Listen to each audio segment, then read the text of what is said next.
Hi friends, welcome to KVM's World.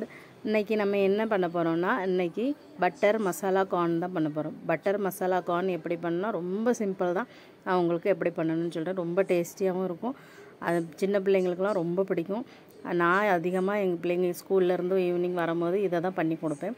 ஒரு cup சாயாவும் இதையும் கொடுத்தா அவங்க பாட்டுக்கு நல்லா சாப்பிடுவாங்க. அவங்க சின்ன பிள்ளைங்களுக்கு ரொம்ப பிடிச்ச ஐட்டமும் இது. ரொம்ப சீக்கிரமும் பண்ணிரலாம். ரொம்ப ஈஸி. செலவும் இல்லை. அதனால இதை எப்படி பண்ணலாம்னு நான் உங்களுக்கு காட்டுறேன்.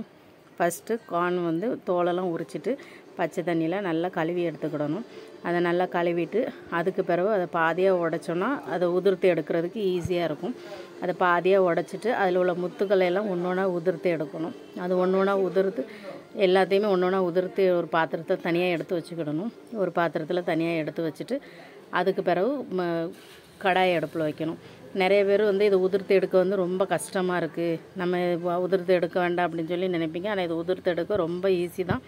நல்லா ஜாலியாக இருக்கும். நம்ம பாட்டுக்கு அதை உதிர்த்து எடுத்தோன்னா ஒரு 5 நிமிஷத்துலேயே அவ்வளவும் உதிர்த்து எடுத்துடலாம்.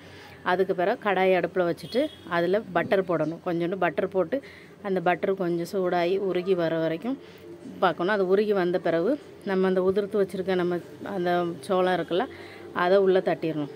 உள்ளே தட்டி அதை கொஞ்சம் நேரம் கிண்டிக்கிட்டே இருக்கும். அது கொஞ்சம் நல்லா கொஞ்சம் வெந்து வரணும். ஒரு அரை வேக்காடு போல் நல்லா வெந்து வரணும். அது வேகிறதுக்கு ரொம்ப டைமில் எடுக்காது. ஒரு 5 நிமிஷம் தான் ஆகும். 5 நிமிஷத்தில் நல்லா வெந்துடும். 5 நிமிஷத்தில் வெந்து வரும்போதே அது நல்ல ஒரு வாசமும் வரும். அந்த வாசமே எல்லாருக்கும் பிடிக்கும். எல்லோரும் கேட்பாங்க என்ன பண்ணுறீங்கன்னு. அவ்வளோ ஒரு வாசமாக இருக்கும். அதில் ஒரு எண்ணெயும் பிரிஞ்சு வரும். அந்த எண்ணெயும் நம்ம போட்டிருக்க அந்த பட்டரும் அதுக்குள்ளே டேஸ்ட்டும் வேறு மாதிரி இருக்கும். அந்த பட்டர் போடும்போது அது கூட கொஞ்சம் டேஸ்ட்டும் வரும். இது வந்து ஓவன்லேயும் பண்ணலாம். ஓவனில் பண்ணால் இன்னும் ரொம்ப டேஸ்ட் வரும். நம்ம ஆனால் இப்போ இன்னைக்கு கடாயில் தான் பண்ணுறோம். அதுக்கு பிறகு அந்த இதை சோளத்தை கொஞ்சம் நேரம் கிண்டிக்கிட்டே இருக்கணும். கிண்டணுன்னா அதுக்கு பிறகு அது கொஞ்சம் கலர் மாதிரி வரும். ஒரு 5 நிமிஷம் கழித்து ஒரு மஞ்சள் கலராக அப்படி மாறும். எண்ணெயும் அப்படி மேலே ஒரு மாதிரி எண்ணெயுமா அதுவுமா ஒரு வித்தியாசமாக அது மஞ்சள் கலரில் மாறி வரும். அந்த டைமில் நம்ம கொஞ்சம் உப்பு போட்டுட்டு உப்பு மிளகாத்தூள் வத்தல் தூள் போட்டு அதை இன்னும் கொஞ்சம் நேரம் கிண்டணும். இன்னும் ஒரு 2 நிமிஷம் நம்ம அதை நல்லா கிண்டி அந்த நம்ம போட்ட மசாலாக்குள்ளே பச்சை வாடையெல்லாம் போகணும். அதையெல்லாம் போயிட்டுன்னா அதுக்கு பிறகு நம்ம சாப்பிட்ற அளவுக்கு ஆயிரும்.